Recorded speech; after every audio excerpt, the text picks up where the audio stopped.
Top story here on 12 News at 6. We continue following the fire that tore through the historic Gilbert Building in downtown Beaumont Thursday. The two-alarm blaze burned for 10 hours before firefighters were able to finally extinguish the flames.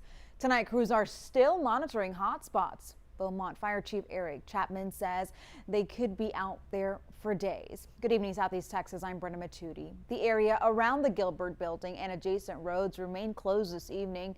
More than 100 firefighters, including crews from Nederland, helped battle the intense flames through the evening.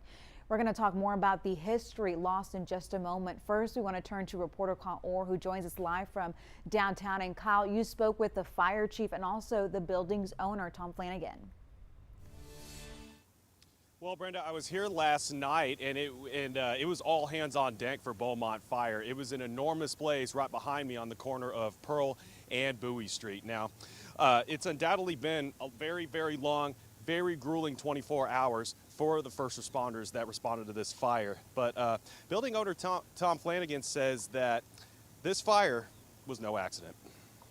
This was a devastating loss. We're heartbroken. Tom Flanagan owns the Gilbert Building. He says Thursday night's massive blaze put his plans to turn the building into upscale lofts in jeopardy. For 35 years, I've been trying to transform downtown. Flanagan says the Gilbert Building is the second downtown property he owns to burn over the last 2 years. He claims it was no accident. The fire was set by vandals and probable arson. This is not the first fire that we've incurred downtown. Thursday night, Beaumont Fire Chief Earl White says about 100 personnel were involved in putting out the blaze.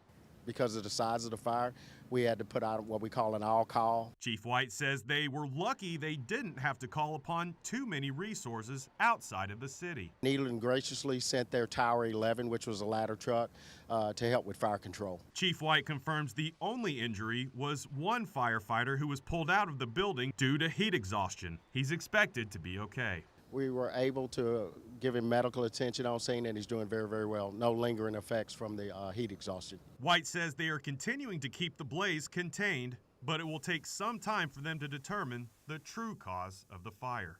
What's hindering us is not being able to enter the building. Because of the interior condition of the building, it's been allowed to sit for a number of years, which led to some deterioration, which was a determining factor as to why we brought our units out for safety reasons. So the area around the building, the adjacent road, is all closed off still, and we still have firefighters spraying the building to make sure there are still no hot pockets left. So 12 News will continue to keep you updated on air and online as we earn more. Live in Beaumont, Kyle Orr, 12 News. All right, thanks, Kyle. That building more